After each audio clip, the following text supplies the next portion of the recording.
হাতে রয়েছে আর মাত্র 3 দিন। আগামী 28 ফেব্রুয়ারির মধ্যে চূড়ান্ত ভোটার তালিকায় আপনাদের প্রত্যেকের নাম থাকবে কিনা সেই নিয়ে উঠছে প্রশ্ন।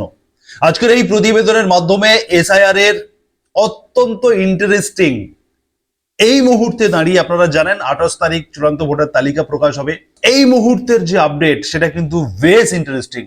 আপনাদেরকে এই প্রতিবেদনের মাধ্যমে আজকে ডেটে দাঁড়িয়ে এসআইআর এর স্ট্যাটাস কোন জায়গায় সেই বিষয়ে আপনাদেরকে বিস্তারিত জানাবো। খুবই ইন্টারেস্টিং আজকের এই প্রতিবেদন।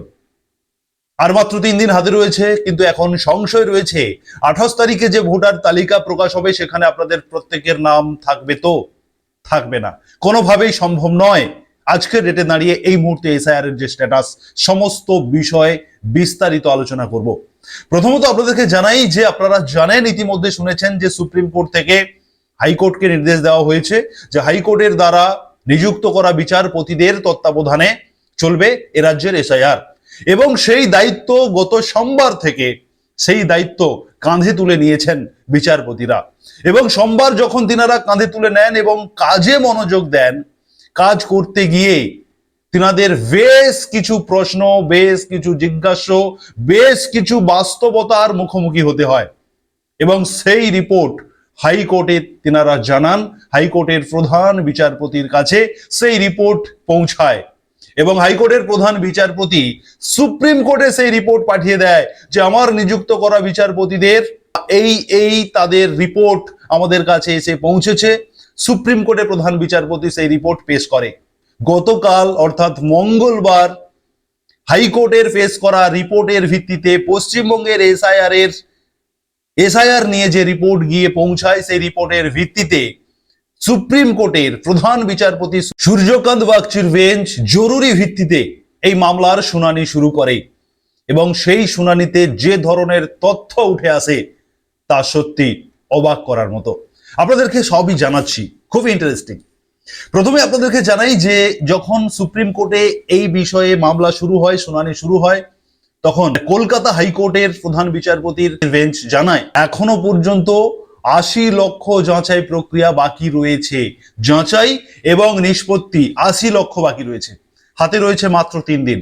28 তারিখের মধ্যে যদি এই 80 লক্ষ যাচাই করতে হয়, তাহলে হিসেব বলছে মিনিমাম 80 দিন সময় লাগবে।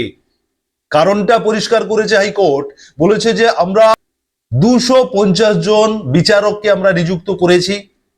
যদি প্রত্যেকটি বিচারক প্রতিদিন 250টি করে নথি যাচাই করে, তাহলে প্রতিদিন 62,500টি নথি যাচাই হবে।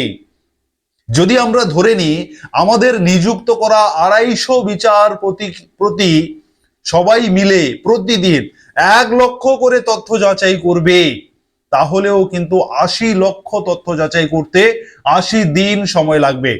কিন্তু আমাদের হাতে রয়েছে মাত্র 3 দিন। তাহলে এই 3 দিনের মধ্যে যদি 28 তারিখ চূড়ান্ত ভোটার তালিকার প্রকাশ করতে হয়, তাহলে এই 80 লক্ষ ভোটারদের যাচাই পর্ব কিভাবে এই 3 দিনের মধ্যে সম্ভব?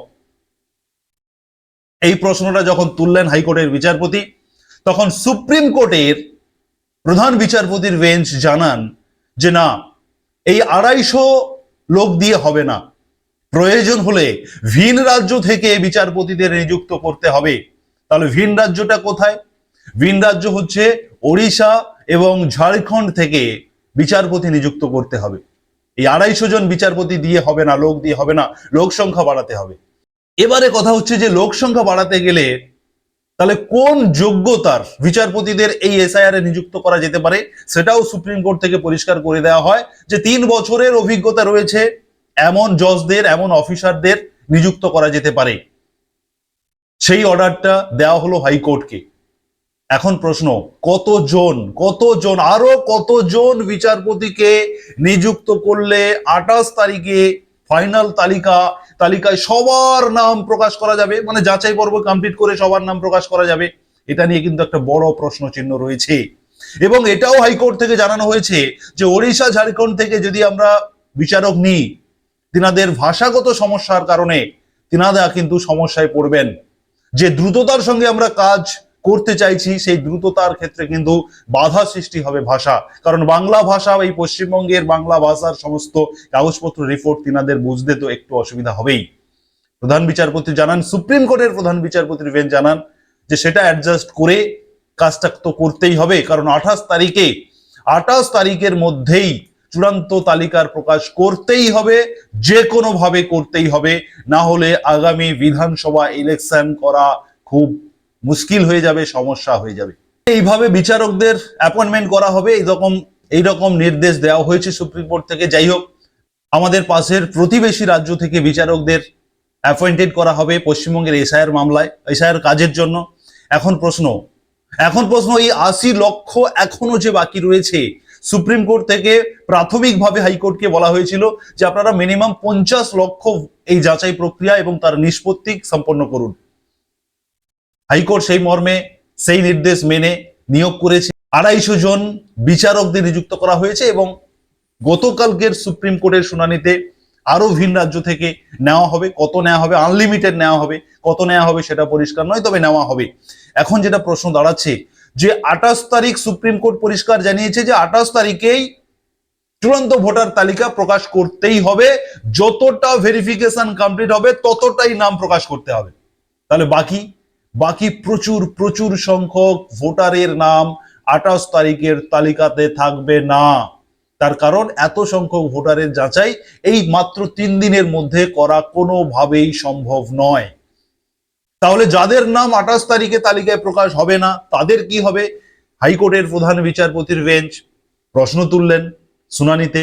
সুপ্রিম কোর্টের প্রধান বিচারপতি জানান যে 28 তারিখের ডেটকে ফিক্সড রেখে যাদের নাম 28 তারিখে প্রকাশ করা যাবে না তাদের তালিকা ধাপে ধাপে প্রকাশ করা হবে হাতে সময় নিয়ে, এবং ইলেকশনের মনোনয়নপত্র জমা পড়ার আগে পর্যন্ত এই তালিকা প্রকাশ করা যাবে, এবং এই তালিকাতে যাদের নাম থাকবে তারা প্রত্যেকেই ভোটাধিকার প্রয়োগ করতে পারবে।